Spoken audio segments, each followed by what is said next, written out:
Ella susurró que para cuando el financiamiento se cerrara, yo no tendría ni empresa ni matrimonio por el cual pelear. No sabía que yo estaba a solo 3 metros de distancia, escuchándolo todo.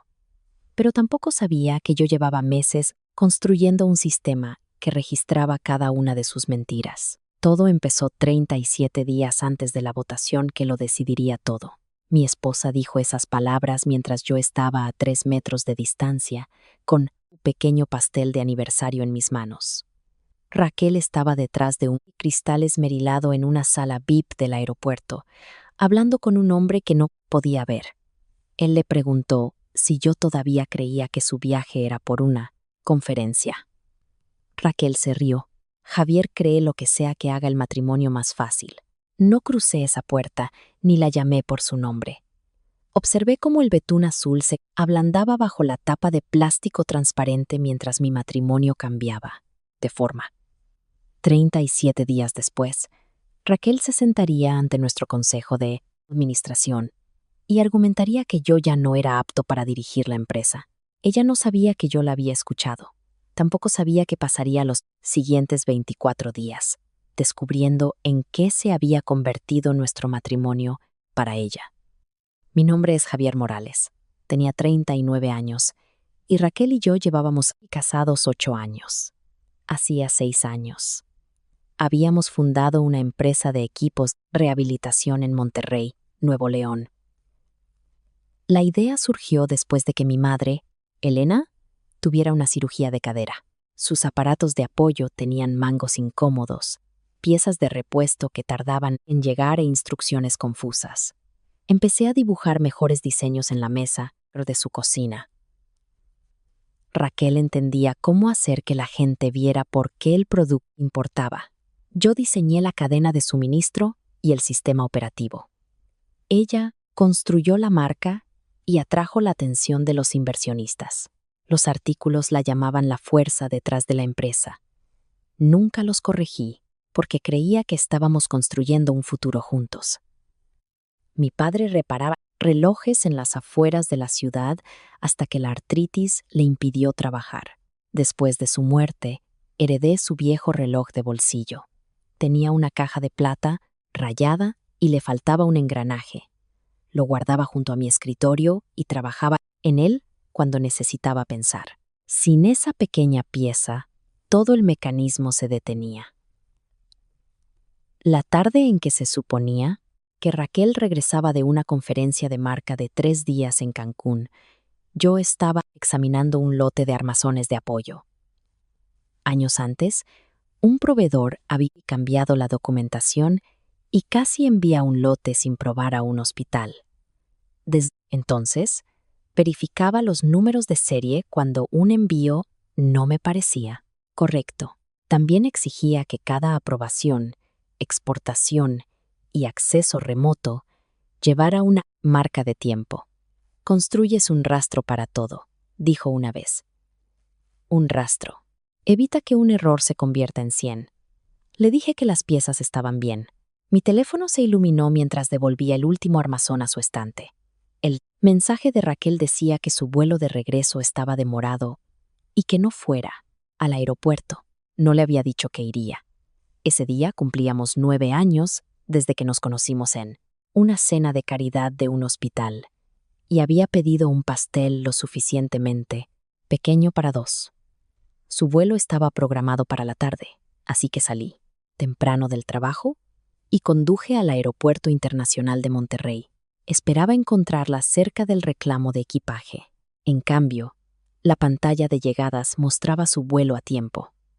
Revisé la aplicación de la aerolínea y luego la llamé. Raquel rechazó la llamada y envió otro mensaje.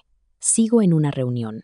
Por favor, vete a casa. La forma de expresarse me molestó más que la información incorrecta del vuelo. Se suponía que su conferencia ya había terminado. Llevé el pastel hacia la sala VIP porque a veces Raquel se reunía allí con los chóferes después de sus viajes de negocios. La entrada daba a un pasillo con paneles de cristal. La mayoría eran transparentes. Una sección había sido esmerilada por privacidad, pero las voces se escuchaban alrededor. Oí a Raquel antes de ver su sombra. Usaba la voz pulida que reservaba para los inversionistas. Un hombre preguntó si el consejo aceptaría los nuevos términos de liderazgo. Raquel dijo que lo harían una vez que el financiamiento hiciera que todos tuvieran miedo de oponerse. Luego dijo la frase sobre mí, que no me quedaría ni empresa ni matrimonio por el cual luchar.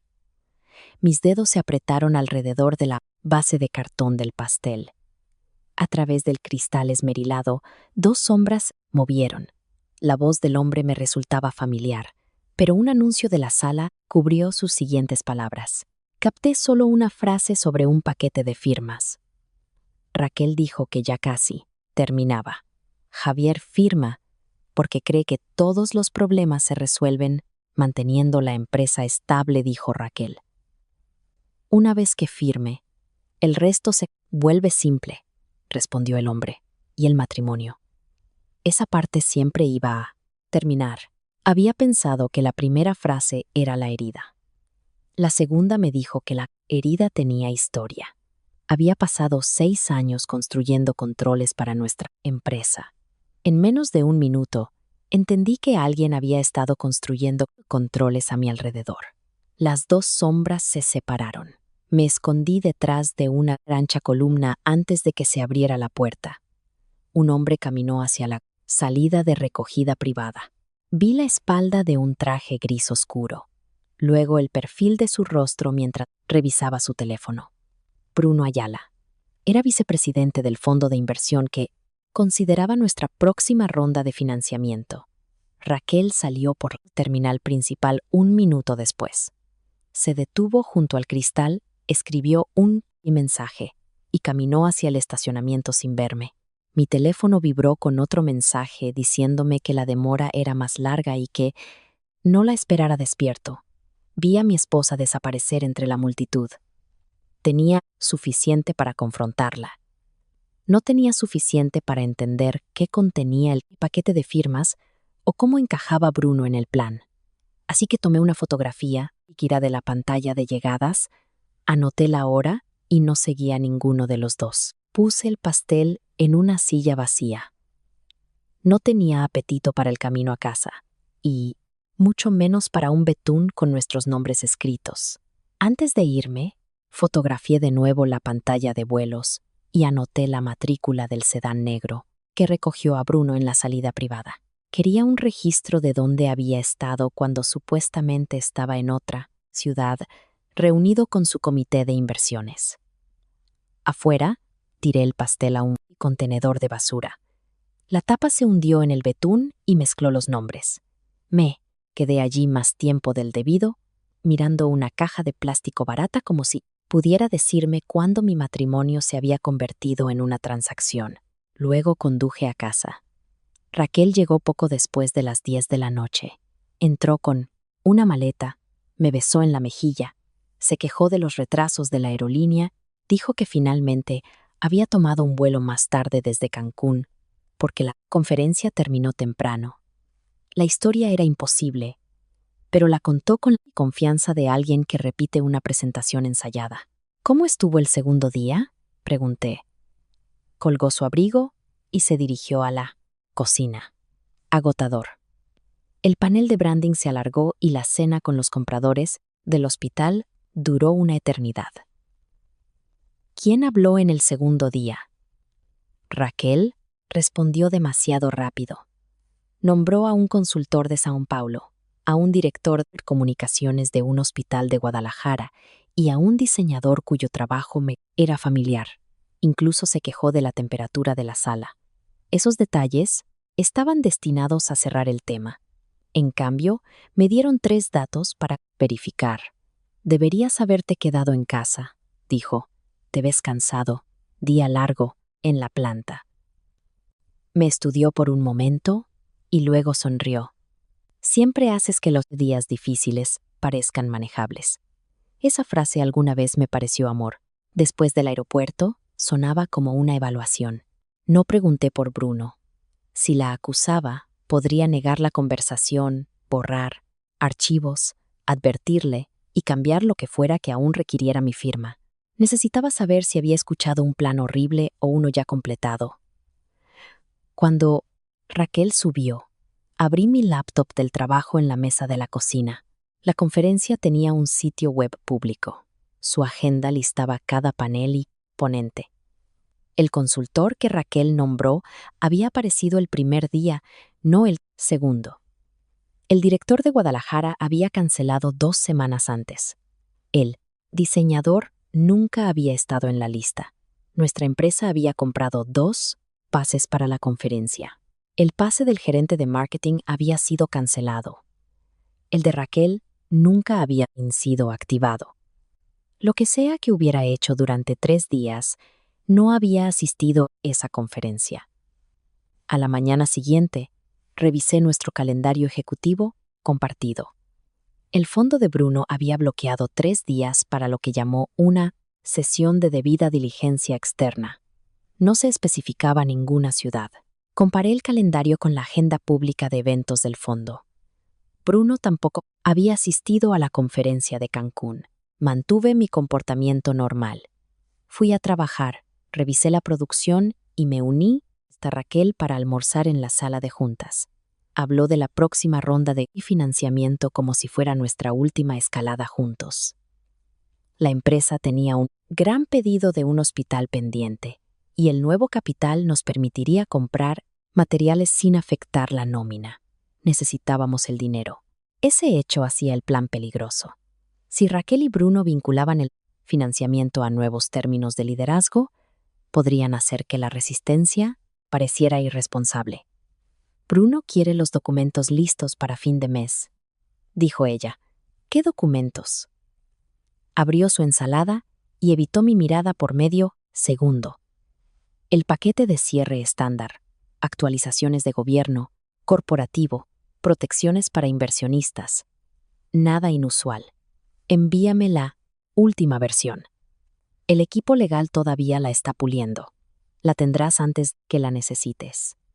Esa fue la primera vez, en 6 años, que trataba un documento ejecutivo como algo que solo necesitaba en la etapa de la firma. Pasé la tarde haciendo lo que siempre había hecho cuando un envío no coincidía con su documentación. Construí una línea de tiempo. Raquel había dicho que se iba a Cancún el lunes por la tarde. Nuestro portal de viajes corporativos mostraba una reserva, pero el boleto había sido cancelado antes de la salida. La tarjeta corporativa no mostraba ningún cargo de hotel. No había cargos de restaurantes en Quintana Roo.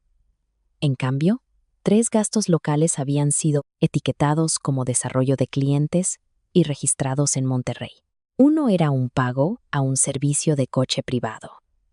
Reconocí los últimos 4 dígitos de la matrícula en el anexo del recibo. Coincidían con la placa de sedán de Bruno.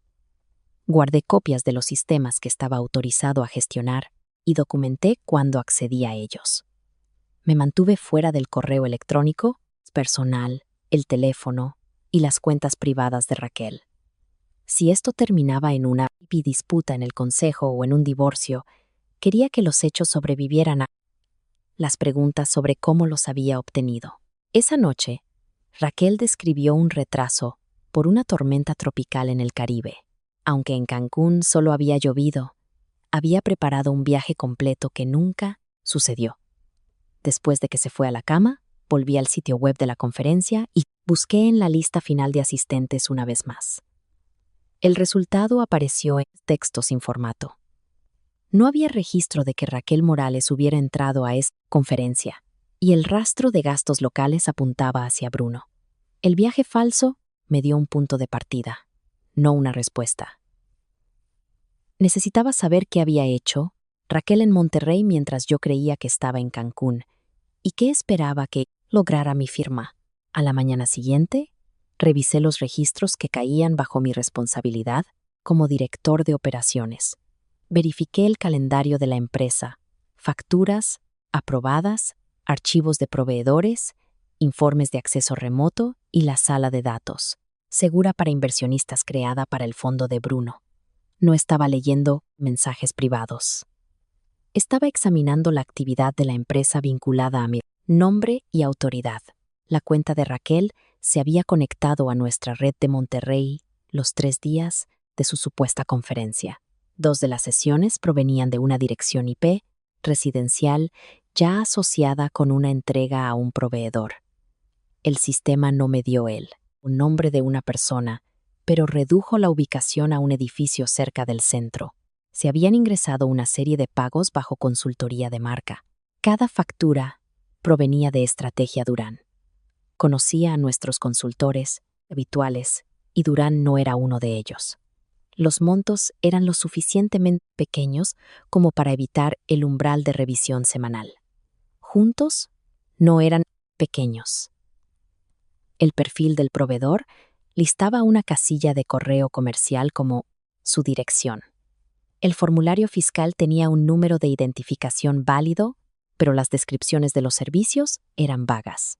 Se referían a posicionamiento de mercado, alineación de clientes y apoyo a la transición de marca.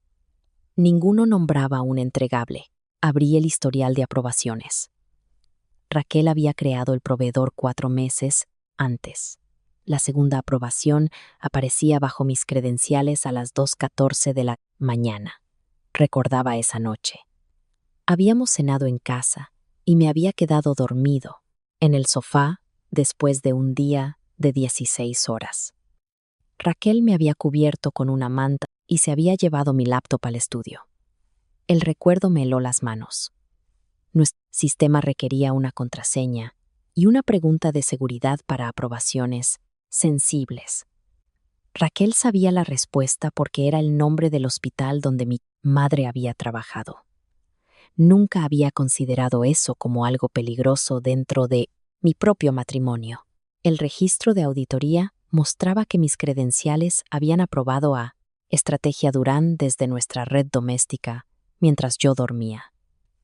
Imprimí la página y la coloqué junto al reloj de bolsillo en mi escritorio. Mi nombre estaba allí. Mi autoridad estaba allí. Yo no había hecho ninguna de las dos cosas. Al mediodía, llamé a Mónica Garza. Nos había asesorado durante la formación de la empresa, así que completó una verificación de conflicto de intereses antes de aceptar representarme personalmente. Confirmó que no tenía ningún rol actual como asesora de la empresa. Un despacho corporativo externo tendría que controlar cualquier decisión o investigación de la compañía.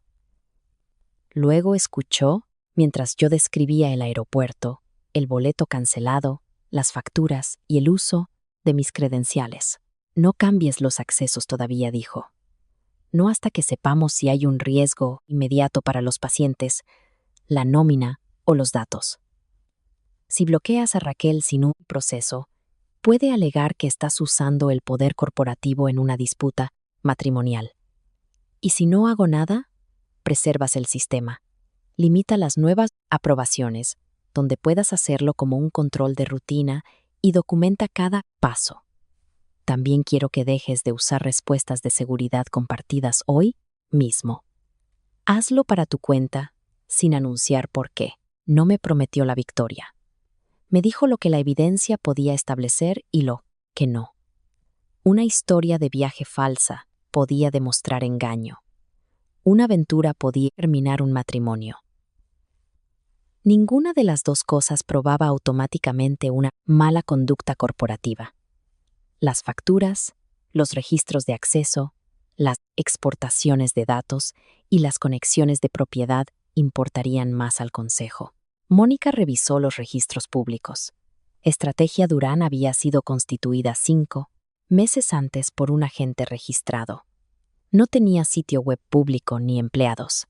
El nombre también coincidía con el de la mejor amiga de la universidad de Raquel, Clara Durán, aunque nada en el registro conectaba a Clara con el negocio. Pasé los siguientes días comparando las fechas de las facturas con la actividad en la sala de datos de los inversionistas. Cada pago ocurría dentro de las 48 horas de una gran exportación de archivos de clientes. Raquel tenía acceso legítimo a esos archivos, porque dirigía nuestra marca y las comunicaciones con los clientes. Las exportaciones estaban etiquetadas para revisión de inversionistas. podría ser correcto. También podría proporcionar una explicación limpia para mover información de clientes a otro lugar. Seguí rastreando los registros. Durante una revisión de controles programada, nuestro gerente de seguridad de la información confirmó que los registros de exportación se conservaban y requerían la aprobación de un administrador por separado para su eliminación. No hice ninguna acusación. Los controles protegían a la empresa mientras dejaban el registro intacto. En casa, Raquel se volvió más atenta. Me preguntó si estaba durmiendo. Se ofreció a encargarse del paquete de cierre para que yo pudiera concentrarme en el pedido del hospital. Cada oferta sonaba generosa hasta que la ponía junto a lo que había escuchado. Bruno piensa que el consejo necesita confianza en que las operaciones no retrasarán la ronda, dijo durante la cena. Las operaciones nunca han retrasado una ronda. No te estoy criticando. Digo que la percepción importa. ¿La percepción de quién? Levantó su copa.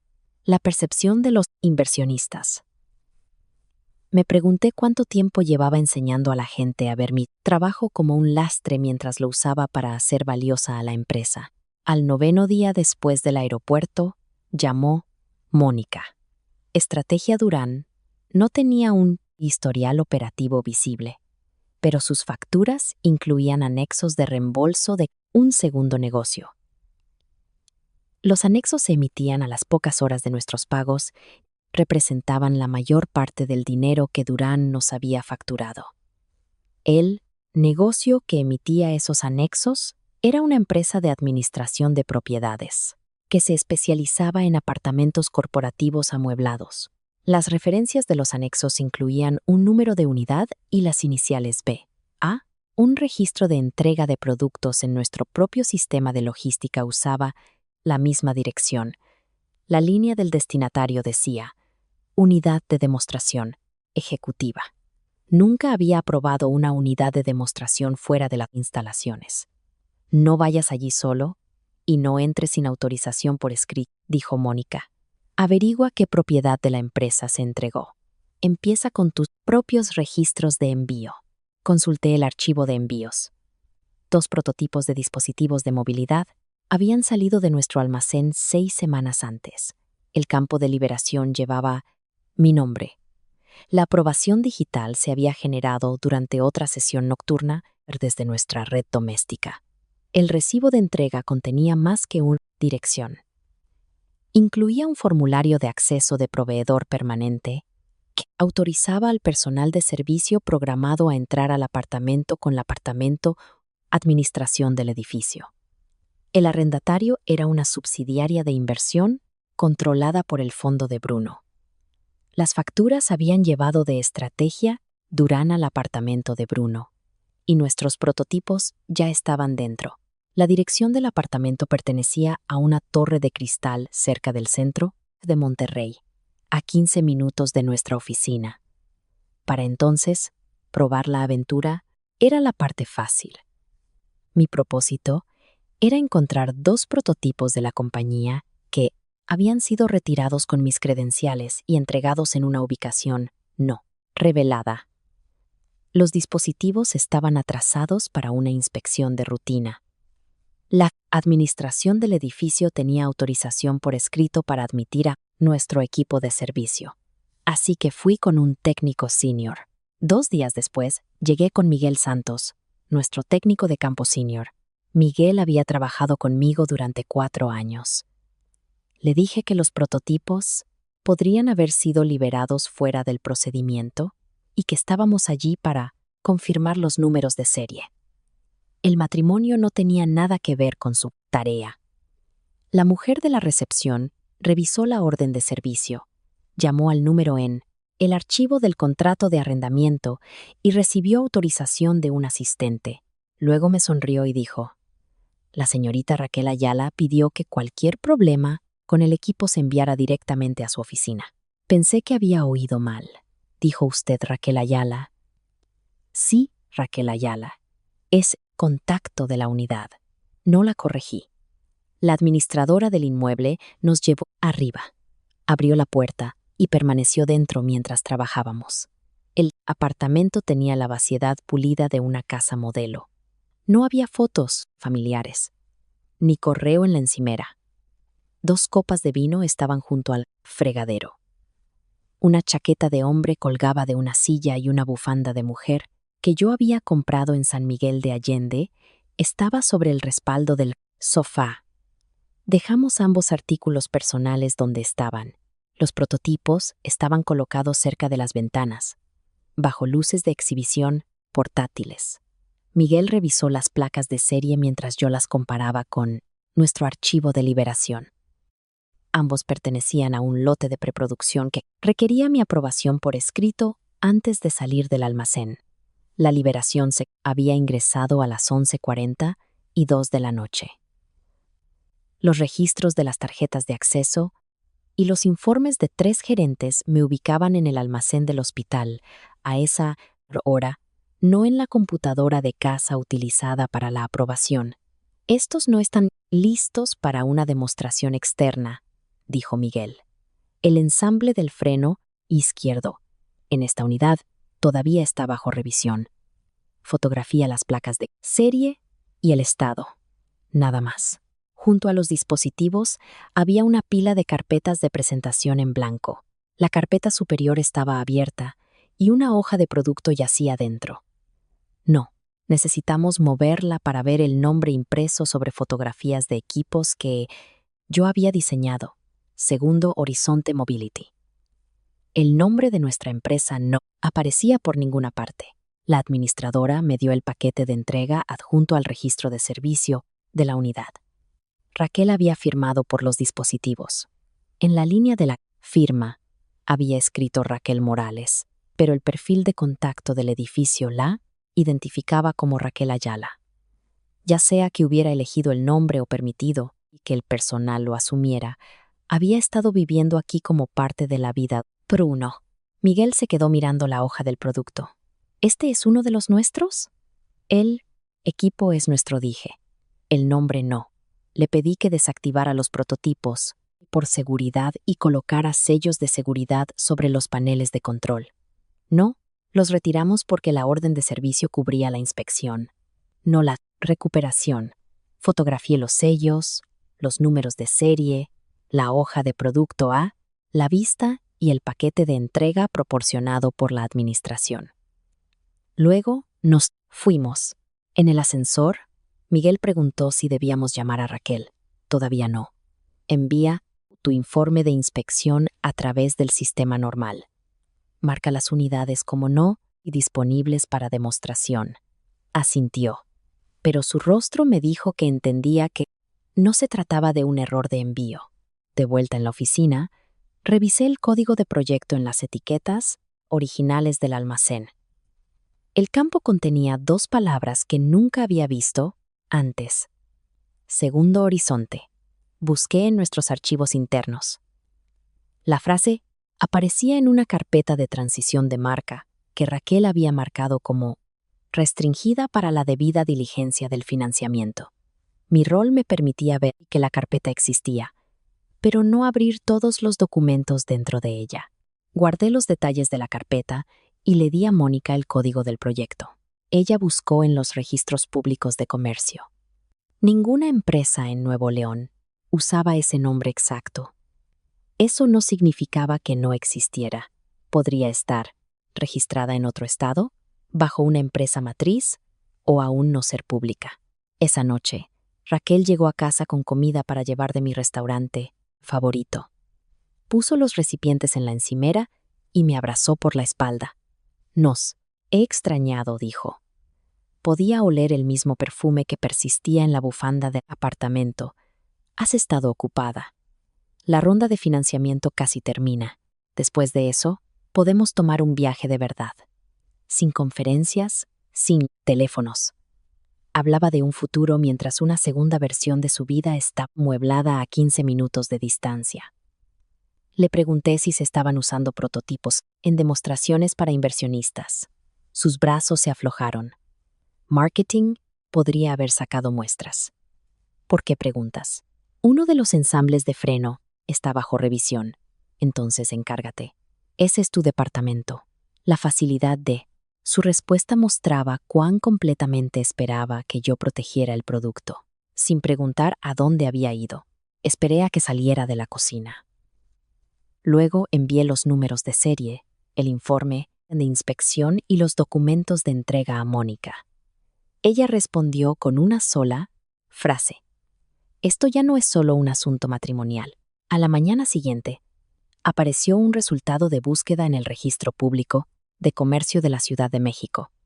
Confirmaba que Segundo Horizonte Holdings, S.A.D.C.V., se había constituido 7 meses antes y permanecía activa.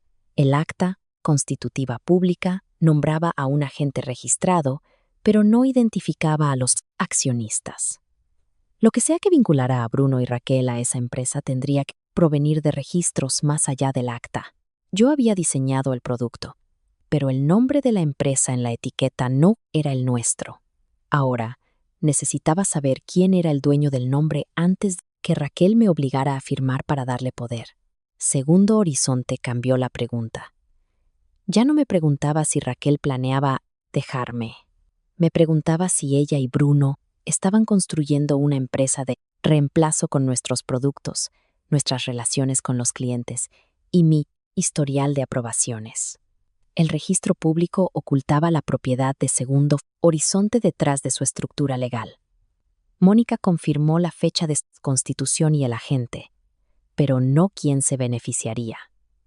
Sospechaba que Bruno la controlaba y que Raquel tenía una participación oculta. Aún necesitábamos los registros de propiedad. El día 12, revisé las exportaciones de datos de clientes de los 6 meses desde que el fondo de Bruno comenzó la debida diligencia formal.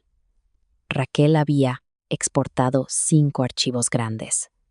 Cada uno estaba etiquetado para revisión de inversión, lo que entraba dentro de su autoridad. Los archivos incluían contactos de clientes, historial de precios, calendarios de renovación y notas de adquisiciones de hospitales. Un inversionista legítimo podría necesitar resúmenes de esa información. No necesitaría la lista de contactos en bruto con notas internas sobre la relación. Le pregunté a nuestra gerente de seguridad de la información si esos archivos habían llegado a la sala de datos de los inversionistas. Ella revisó el informe automatizado. 2 se habían subido, 3 no. Los archivos faltantes se habían exportado desde la cuenta de Raquel y nunca entraron en la sala aprobada. ¿Sabemos a dónde fueron?, pregunté. El registro muestra la exportación a un archivo local encriptado. No muestran el destino después de eso. Esa respuesta importaba. Establecía una brecha sin pretender que el sistema pudiera ver más datos allá de sus límites. Mónica me aconsejó que guardara el informe y no le dijera nada a Raquel hasta que entendiéramos los documentos de cierre. Con mi autorización por escrito, envió al presidente independiente del Consejo una notificación confidencial de preservación de pruebas. Dejó claro que me representaba a mí, no a la empresa. La notificación pedía al presidente que preservara los registros relevantes y se asegurara de que cualquier votación siguiera el proceso de divulgación requerido. Raquel sintió la resistencia de todos modos. Comenzó a enviarme documentos revisados a altas horas de la noche y a pedir comentarios inmediatos. Cada borrador separaba un poco más la autoridad de las operaciones. El primero permitía al Consejo nombrar un supervisor operativo interino durante una transición de financiamiento. El segundo ampliaba la definición de inestabilidad de liderazgo. El tercero permitía una remoción temporal basada en preocupaciones planteadas por 2 directores antes de una revisión completa. Ninguna de las disposiciones me nombraba. Juntas, describían una puerta construida a mi medida. El día 15, encontré la grabación. Nuestra empresa utilizaba una plataforma de conferencias que grababa las sesiones de debida diligencia de los inversionistas solo cuando el organizador activaba la captura de cumplimiento. Cada participante recibía un aviso de grabación en rojo. Los archivos eran registros de la empresa, almacenados bajo nuestra política de gobierno. Como director de operaciones y administrador del sistema, podía revisar esas sesiones propiedad de la empresa por motivos de seguridad y gobierno. Esa autoridad no se extendía a llamadas privadas o cuentas personales. Busqué solo en el índice de reuniones de la empresa el código de proyecto, Segundo Horizonte. Apareció un resultado bajo el título genérico Revisión de Transición de marca. La organizadora era Raquel. Los asistentes eran Raquel, Bruno y un consultor de marca externo. La reunión había tenido lugar 5 semanas antes. La abrí en la oficina de Mónica, con ella a mi lado. La grabación comenzaba con una discusión ordinaria sobre segmentos de clientes. Luego Bruno preguntó qué tan rápido se podrían mover las cuentas después del cierre del financiamiento. Raquel respondió, no todas a la vez. Dejamos que Javier estabilice primero el pedido del hospital. Luego, el consejo vota para removerlo por inestabilidad operativa. El consultor preguntó si la empresa había documentado preocupaciones sobre mí. Estoy construyendo ese registro, dijo Raquel. Documentaremos agotamiento, detalles omitidos y rigidez emocional. Para cuando alguien pregunte, parecerá una intervención, no una remoción. Bruno preguntó, ¿y si se resiste? La respuesta de Raquel llegó a través de los altavoces con la misma voz mesurada que usaba en casa. Él protegerá a la empresa antes que a sí mismo. Por eso funciona. Detuve la grabación. Mónica no llenó la sala de compasión. Puso un bloc de notas legal frente a mí y dijo, escribe lo que escuchaste antes de que lo discutamos. Palabras exactas donde las recuerdes. Separa los hechos de las conclusiones. Mi padre me había enseñado la misma disciplina con los relojes. Nunca fuerces un engranaje porque estás enojado con el reloj. Encuentra dónde se detuvo el movimiento. Reanudé la grabación. Raquel explicó que el pedido del hospital me haría reacio y a interrumpir el financiamiento. Bruno condicionaría la inversión a los cambios de gobierno. Después de mi remoción, clientes seleccionados recibirían nuevas ofertas de servicio a través de Segundo Horizonte. El consultor externo advirtió que los datos de los clientes no podían simplemente transferirse. Raquel respondió que la información ya se estaba preparando como parte de la debida diligencia. La grabación conectaba la falsa narrativa de salud, los términos de financiamiento, las exportaciones faltantes y la nueva empresa. Escuché los minutos finales solo. Raquel dijo que había pasado años haciendo que los inversionistas la vieran a ella como el futuro y a mí como la maquinaria. Bruno le dijo que el matrimonio le había dado credibilidad durante el crecimiento inicial de la empresa. Ella respondió, me dio acceso. La credibilidad vino después. Eso fue lo más cerca que estuve de saber por qué se había casado conmigo. Quizás me había amado una vez.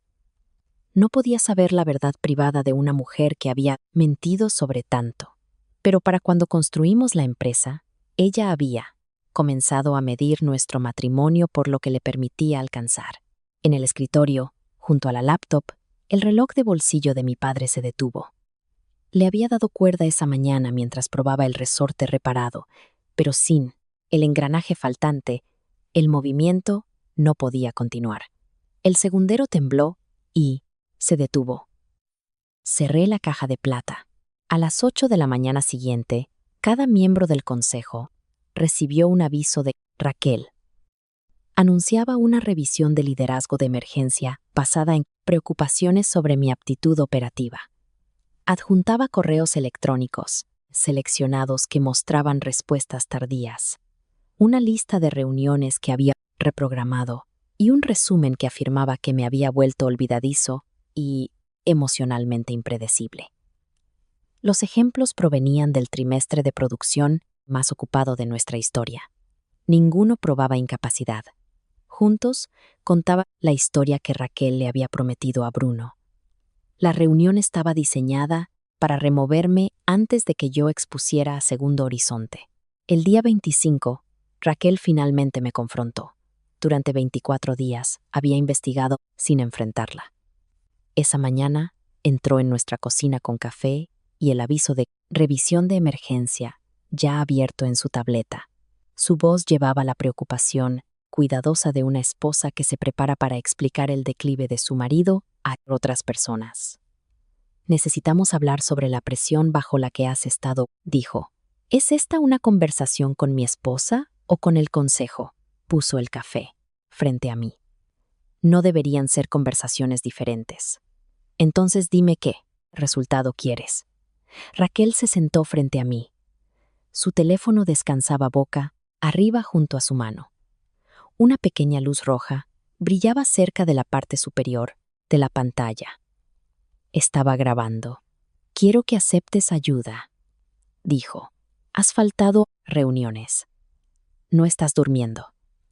Ayer me preguntaste 2 veces por los documentos, de cierre. Pregunté por qué no enviaste las versiones completas. Esa actitud defensiva es lo que me preocupa. No intentaba entenderme. Estaba recolectando una reacción. Aparté el café. Envíame cada documento que quieres que firme. Y lo revisaré con un abogado. Su expresión se tensó. No tenemos tiempo para convertir esto en una pelea legal. Entonces, no envíes los documentos. Me levanté y salí de la habitación antes de que la ira pudiera proporcionar la grabación que ella quería. Esa fue nuestra primera confrontación. Me guardé lo del aeropuerto, el apartamento, la grabación y segundo horizonte. Solo me negué a comportarme según su guión. En la oficina, el presidente del consejo me informó que algunos poderes operativos se compartirían temporalmente durante la revisión. Conservé mi título y el acceso necesario para la seguridad y la producción, pero las aprobaciones importantes ahora requerían un segundo ejecutivo. La restricción sintió como una mancha pública. Los jefes de departamento recibieron un aviso formal. Para el almuerzo, personas que habían confiado en mi juicio durante años elegían sus palabras a mi alrededor. Un gerente de mucho tiempo, David Noriega, me preguntó si debía empezar a canalizar las decisiones de la planta a través de Raquel. Sigue el organigrama de aprobación temporal, dije. Mantén las decisiones de seguridad con las personas calificadas para tomarlas. ¿Estás bien, Javier? Lo estoy. Y si eso cambia, no tendrás que enterarte por rumores. Asintió. Pero la duda permaneció en la habitación después de que se fue.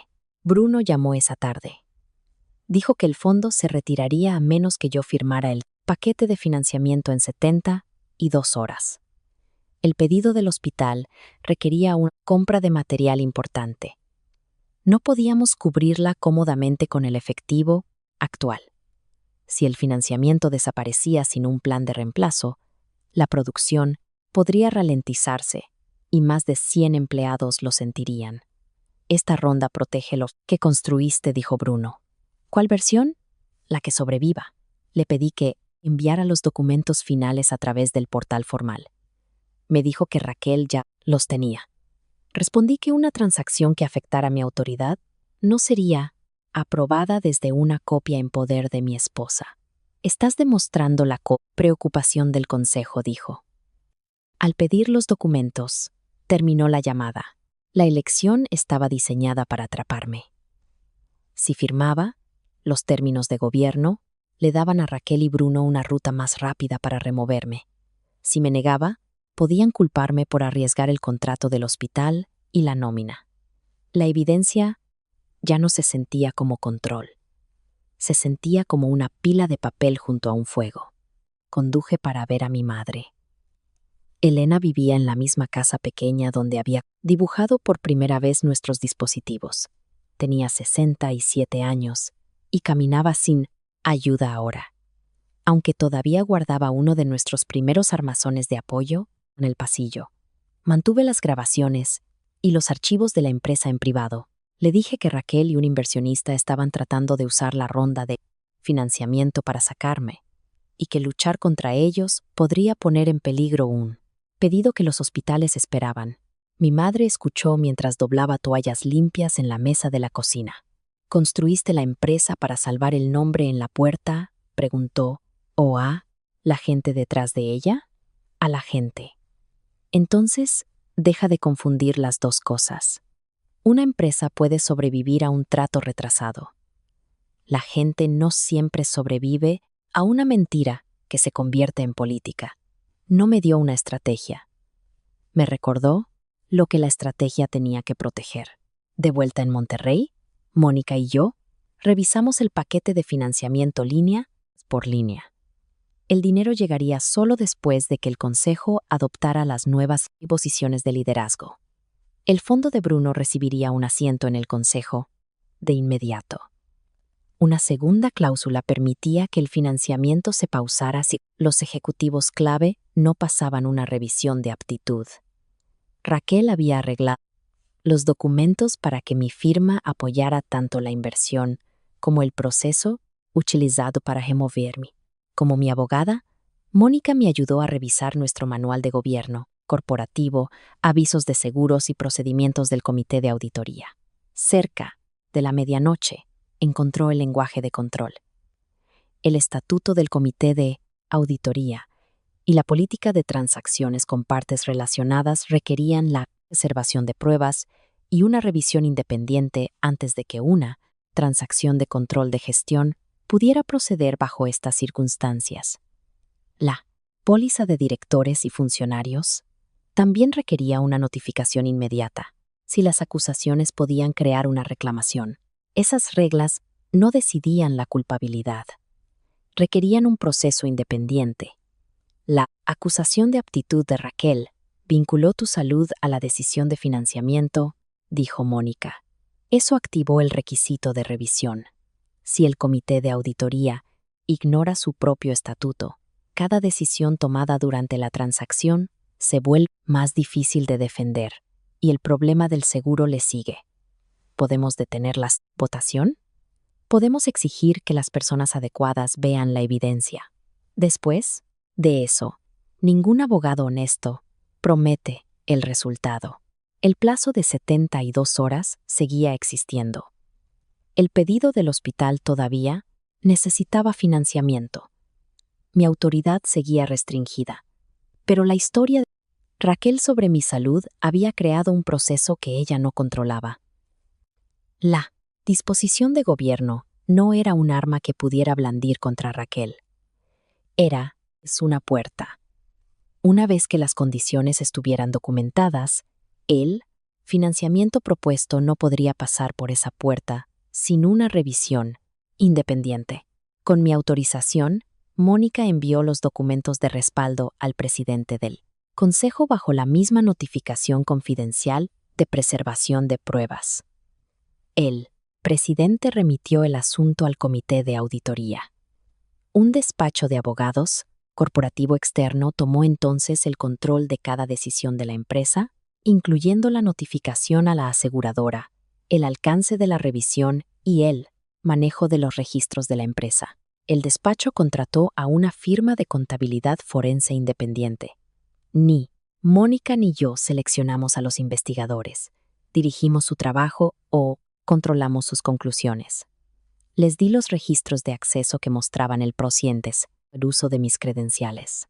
Les di las facturas de Estrategia Durán, las confirmaciones de pago, los números de serie de los prototipos, los documentos, de entrega, el registro de Segundo Horizonte, el informe de exportación de clientes, la reunión grabada y la línea de tiempo del falso viaje de Raquel. Cada elemento tenía una fuente, una fecha y una cadena de custodia. Los investigadores hicieron preguntas difíciles. Admití haber compartido información de seguridad dentro de mi matrimonio. No había visto personalmente a Raquel ingresar las aprobaciones y la grabación no probaba a dónde fue cada archivo de cliente faltante. Establecía la intención, mientras que el registro de exportación mostraba que los archivos habían salido de la ruta aprobada. Esas distinciones hicieron creíble la revisión. La verdad no necesitaba exageración. El plazo de 72 horas pasó sin mi aprobación. El fondo de Bruno envió un aviso reservándose el derecho de retirarse. Raquel les dijo a los jefes de departamento que yo había puesto en riesgo el contrato del hospital. Pasé los siguientes 2 días, asegurando una extensión a corto plazo de nuestro proveedor de materiales y organizando entregas por etapas contra las cuentas por cobrar inexistentes. No fue un préstamo milagroso y no resolvió toda la necesidad capital. Compró suficiente tiempo para mantener el pedido del hospital en movimiento mientras la revisión continuaba. El costo fue real. Pagamos más por envíos más pequeños. Diferí mi propia compensación y congelé la expansión no esencial. Raquel usó cada medida como evidencia de que mi resistencia estaba dañando a la empresa. En casa, ocupábamos habitaciones separadas. Ella seguía hablando como si el matrimonio pudiera repararse una vez que yo firmara. «Estás convirtiendo la precaución en destrucción», me dijo en la 4ª noche. Entonces revela cada interés conectado a la transacción. Su rostro cambió. Fue un cambio pequeño, pero fue la primera señal de que entendía que ya no estaba adivinando. ¿Qué interés? El formulario del consejo hace la pregunta. Contéstala. El fondo de Bruno es el inversionista. Todo el mundo lo sabe. Eso no es lo que pregunta el formulario. Salió de la habitación sin responder. La revisión duró 12 días. Durante ese tiempo, el consejo programó la votación decisiva tanto sobre mi aptitud como sobre el financiamiento. Raquel asumió el retraso solo me había debilitado. Se reunió en privado con los directores, enmarcó la auditoría como un inconveniente procesal y prometió que el capital de Bruno estabilizaría todo tan pronto como yo me hiciera a un lado. Los investigadores siguieron el dinero más allá de Estrategia Durán. Nuestro contrato de proveedor le daba a la empresa derechos de auditoría sobre los registros de respaldo vinculados a sus facturas, y Durán los produjo. Después de que el despacho externo hiciera una solicitud formal, el administrador de la propiedad confirmó que el alquiler del apartamento era pagado por una entidad que Bruno controlaba. Las hojas de producto habían sido impresas por el consultor de marca externo. El contrato del consultor nombraba a Segundo Horizonte como el cliente. La pregunta restante era el fideicomiso. Los registros públicos no identificaban a su beneficiario. Después de que el despacho externo notificara al fondo de Bruno sobre la investigación de conflicto de intereses, el fondo produjo los registros de propiedad que Raquel había presentado para Segundo Horizonte. El fiduciario verificó más tarde el esquema de propiedad. La entidad de Bruno poseía el 55%, mientras que Raquel controlaba en secreto el 45% restante a través del fideicomiso. El hallazgo conectó el motivo con la acción. Raquel había promovido una inversión que debilitaría a nuestra empresa mientras mantenía un interés financiero oculto en el negocio posicionado para recibir a sus clientes. El despacho externo le pidió a Raquel que actualizara su declaración de propiedad antes de la votación. Ella presentó un formulario declarando que no tenía ningún interés directo en el fondo de Bruno. La respuesta evadía la compañía que la pregunta estaba diseñada para exponer. Omitió a Segundo Horizonte y al fideicomiso. Bruno presentó su propia declaración. Identificó su posición en el fondo, pero negó cualquier otra relación que afectara la transacción.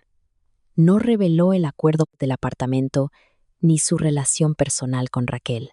La mañana de la votación, puse los documentos sobre la mesa de mi comedor en orden cronológico, desde el boleto cancelado de Raquel a Cancún hasta los registros ocultos del fideicomiso. El despacho corporativo externo le había dicho a Mónica que la verificación firmada del fiduciario se transmitiría mañana. Mi tarea no era esperar que llegara. Mi tarea era evitar una votación final hasta que el despacho la recibiera. Si el informe se retrasaba, usaría las preguntas de divulgación y le pediría al presidente que retuviera las boletas hasta que el registro de propiedad estuviera completo. Junto al archivo, yacía el reloj de mi padre en pedazos. Había limpiado cada engranaje y reemplazado el resorte desgastado, pero la rueda faltante aún impedía que el movimiento llevara la fuerza de una sección a la siguiente. Los investigadores habían hecho con la evidencia lo que yo no había podido hacer con el reloj. Habían conectado las piezas. Raquel bajó las escaleras vistiendo un traje azul oscuro. Vio las carpetas, pero no preguntó qué contenían. Todavía puedes hacer esto fácil, dijo. ¿Para quién? Para los empleados, para tu madre, para todos los que creyeron en nosotros. Había pasado semanas usando mi lealtad como palanca. Ahora intentaba hacer que la resistencia sonara egoísta. Protegeré a la empresa, dije. Raquel tomó su bolso. Entonces demuéstralo, haciéndote a un lado. En la oficina, la sala de juntas se había dispuesto para 9 directores. Él, despacho externo, Bruno, Raquel y yo. Se suponía que la investigadora presentaría el informe. Cuando comenzó la reunión, su silla estaba vacía. Raquel no parecía preocupada. Bruno colocó el paquete de firmas frente a mí y señaló la página de aprobación. Firmé el acuse de recibo, confirmando que había recibido los documentos. No firmé el consentimiento de la transacción. Eso no retrasará la votación, dijo él. El presidente del consejo miró el reloj. El despacho externo no podía distribuir en el informe final hasta que llegara la última verificación. Raquel comenzó su presentación. Me describió como agotado, a la defensiva e incapaz de separar los sentimientos personales de las decisiones corporativas. Cada declaración acercaba a la sala a la conclusión que ella había planeado. Esperé a que el presidente pidiera las boletas. Ahí era cuando forzaría el tema de la propiedad, sin respuesta en el acta. El presidente del consejo extendió la mano hacia las boletas mientras la silla de la investigadora permanecía vacía. Raquel estaba de pie junto a la pantalla, con un resumen titulado Continuidad del liderazgo. Mis reuniones reprogramadas aparecían en una columna. Los retrasos en la producción aparecían en otra. Nunca mencionó que el pedido del hospital era el más grande de nuestra historia o que los términos del financiamiento habían creado el plazo.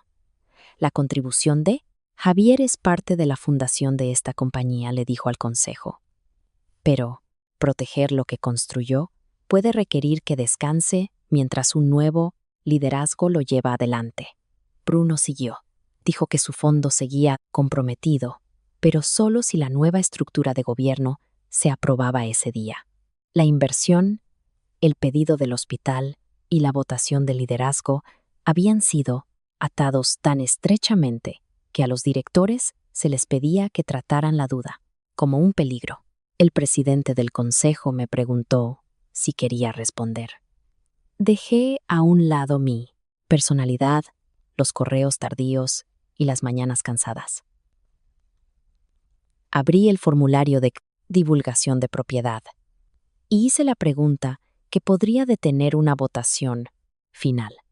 ¿Ha revelado cada director y participante en la transacción cada interés financiero conectado a esta inversión? Raquel respondió antes de que el presidente pudiera hablar. Se ha revelado cada interés requerido, incluyendo los intereses mantenidos a través de otra empresa o fideicomiso. No hay intereses no revelados relevantes para este consejo. La puerta se abrió. La investigadora principal entró con Mónica y el abogado externo del consejo. La verificación esperada del fiduciario había llegado y el abogado había autorizado la distribución del informe final. La investigadora le dio a cada director una copia numerada y expuso los hallazgos.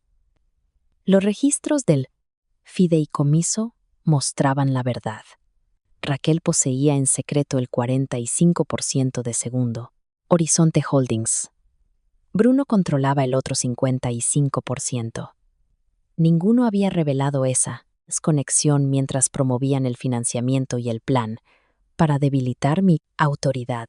La revisión fechaba el primer acercamiento de Bruno 11 meses antes y su aventura con Raquel 8 meses antes. La información de los clientes había sido exportada de nuestro sistema desde la cuenta de Raquel. 3 archivos nunca entraron en la sala de datos aprobada para inversionistas. La revisión no pudo probar cada destino posterior, pero el consultor de Segundo Horizonte poseía perfiles clientes construidos a partir de nuestros registros. 2 prototipos no liberados habían sido entregados a un apartamento corporativo arrendado a través de la entidad de Bruno. Se exhibían bajo el nombre de Segundo Horizonte. Mis credenciales habían sido utilizadas para aprobar los pagos a proveedores y liberaciones de productos desde la red de mi casa. Yo negué haber hecho esas aprobaciones y los registros circundantes apoyaban mi versión. La investigadora no afirmó que podía ver a la persona en el teclado. Mostró que Raquel había creado los proveedores, firmado por el equipo y se había beneficiado de las transacciones. La sección final abordaba mi supuesta inestabilidad. Ninguna opinión médica apoyaba la afirmación. Los ejemplos en la presentación de Raquel habían sido seleccionados de un trimestre inusualmente exigente y despojados de su contexto operativo. Más importante aún, la sesión de planificación grabada mostraba que la narrativa sobre mi condición se había discutido como una forma de asegurar mi remoción antes de los incidentes ofrecidos como prueba. Raquel interrumpió. Esa grabación fue una sesión de estrategia interna. Javier está usando una disputa matrimonial privada para castigarme. El abogado externo respondió, no yo. La sesión se había grabado con aviso a los participantes en una cuenta de la empresa y se había preservado bajo la política corporativa. El comité de auditoría la había revisado como evidencia de la empresa. Su uso no dependía de la aventura. Bruno se inclinó hacia adelante. Esta investigación comenzó con un ejecutivo tratando de salvar su trabajo. La investigadora respondió que yo no había contratado a su firma, definido su alcance, ni controlado la verificación del fiduciario.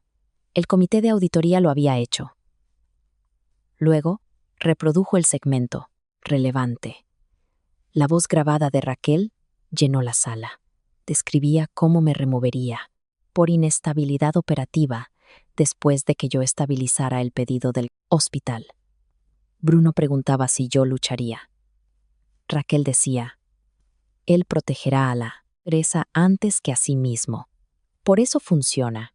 La grabación terminó. Raquel me miró. Dejaste que esto continuara durante semanas. Dejé que la evidencia fuera revisada. Hiciste esto por Bruno, tú. Relación con Bruno pertenece a nuestro divorcio. La propiedad oculta, los datos, los prototipos y el uso de mis credenciales pertenecen aquí. Se volvió hacia el consejo. Está destruyendo la ronda de financiamiento por celos.